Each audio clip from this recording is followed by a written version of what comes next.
Hi everyone, Deb Raven here. Today I want to share some thoughts with you on your health.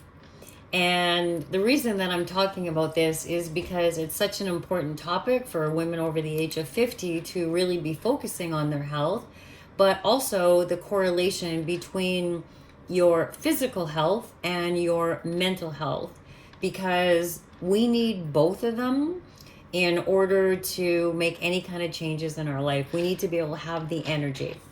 So if you're watching this video right now, I'm assuming that you're a professional woman over the age of 50 who either wants to get out of a job that you no longer like, or you want to create something in terms of your own business that's going to work better for you at this stage in your life.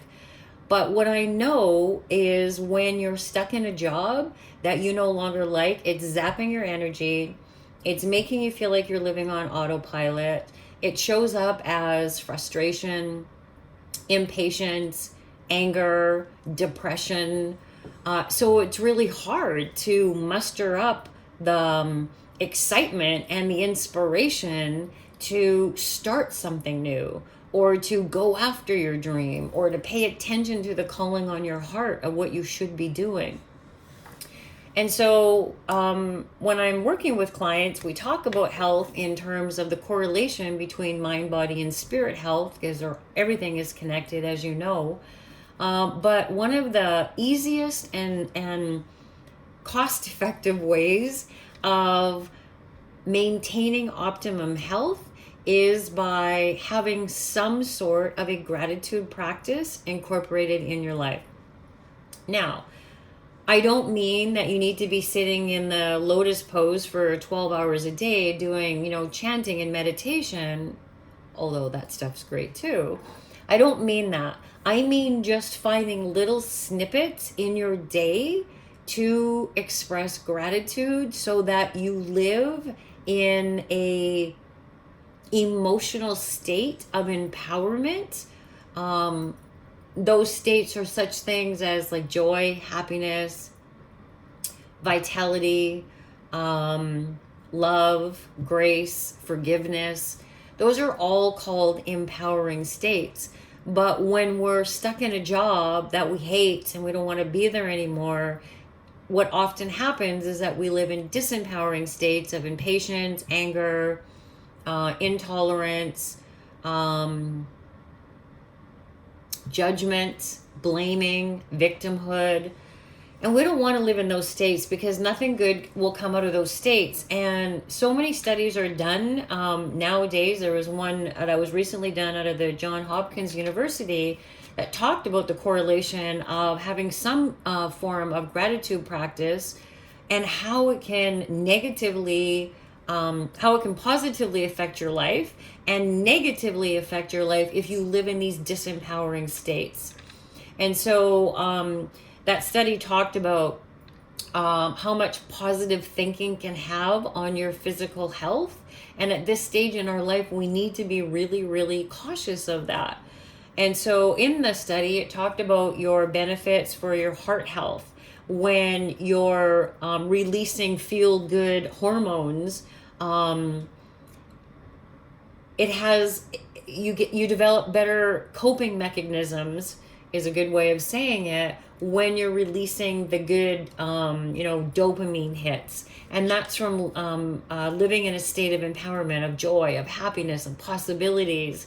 And the study showed actually that in a 12-year study, that people who did not have some sort of gratitude practice in their life experienced a 50% higher rate of getting some kind of coronary or artery disease in their lifetime.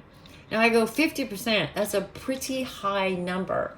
And if we can be doing something a little bit every day, 10 minutes a day, 2 minutes a day, if that's all that you have, then it's a place to start. The study also talked about the effects of a gratitude practice on stress and inflammation. Inflammation is bad. Inflammation affects us when we live in emotions that are holding us back, when we live in emotions that are suppressing us. And that stress rises when you're living in that state, and your cortisol level rises. And living in a high state of cortisol, as we all know, is not good. And it can cause, the stress and inflammation can cause such diseases as autoimmune diseases, diabetes, heart disease, and asthma, which are all caused by inflammation, or even body pain. Anybody out there got a sore back? Caused by inflammation, a lot of it. If it's not a degenerative thing, if it's not osteoarthritis, it's usually some form of inflammation. And third of all, your brain health. A gratitude practice, living in states of empowerment, can affect your brain health. And none of us want to be a victim to those terrible brain diseases out there, like dementia or Alzheimer's. It's not a great place to be. And sending positive, happy thoughts will release the serotonin in your brain, which actually keeps your brain healthier, because it sends signals to the neurotransmitters in your brain of possibilities, of love, of joy. And all of those things will combat all of the bad things, like the stress hormones. So serotonin can be a very, very beneficial thing in terms of your brain health. Why am I talking about this? Because again, if you are living in a state right now of frustration, maybe you're a little bit depressed, you're not where you want to be in your professional life right now, this is what's happening to you. This is what's running the show. And sometimes it's hard to get out of that cycle. You're feeling so down, so distraught, so frustrated. You're getting impatient with everything, everybody, yourself, your friends, your significant other. Impatience is kind of running the show, but you're also feeling a little bit like a victim. Like, I don't know what else to do. I don't know where to go. I don't know how to leverage my skills. I need the money. I need the pension. Like, whatever your thing is, I get it. But what are you doing to your health?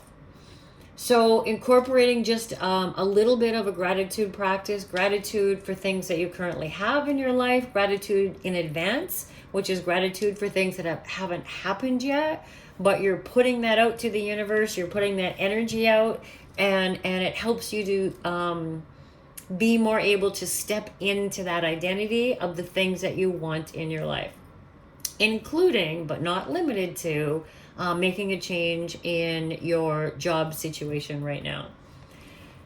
Anyways, I hope that helps. Just a little reminder again, it's nothing that you probably haven't heard before, but it's just a good reminder of how, as human beings, we often cope, but it doesn't have to be that way. And I encourage you, if you're not doing any form of gratitude practice, take 2 minutes in the shower. Take 5 minutes in the morning. Take 5 minutes when your head hits the pillow at night. There are habits and rituals that you can include in little snippets in your life that will dramatically make a difference in optimum health for yourself. If you would like to have a chat with me to either talk a little bit more about this or talk about how your job is impacting you negatively in terms of your health and your well-being, I'd be happy to have a chat. The work that I do with women is to help them to find or create something in terms of the work that they do that's going to suit them better at this stage in their life, that's going to help with their sense of fulfillment, enrichment, vitality, purpose, impact, by leveraging their skills and their experience as well as their interests going forward. I'd be happy to have a chat with you to see if we're the right fit to work together. Maybe I can help you. Maybe that one phone call that you book could really be a catalyst for change, whether or not we decide to do some work together or not. It's called a clarity call, and it's called that for a reason, because I want you to get tremendous clarity on what it's really costing you to stay in your current situation. So you can do that by booking a call on my calendar by going to debraven.com/apply. You pick a spot on my calendar there. Then you'll just be taken to a short application page, which I need filled out. The application page is very important because it helps me to prepare for the call, but it also helps you start getting the clarity that I know you're going to get on the call, but it has to start there. You have to invest a little bit of time and a little bit of effort in order for me to do the same and reciprocate during that phone call. So go to debraven.com/apply if you'd like to chat about this further. Thanks for listening.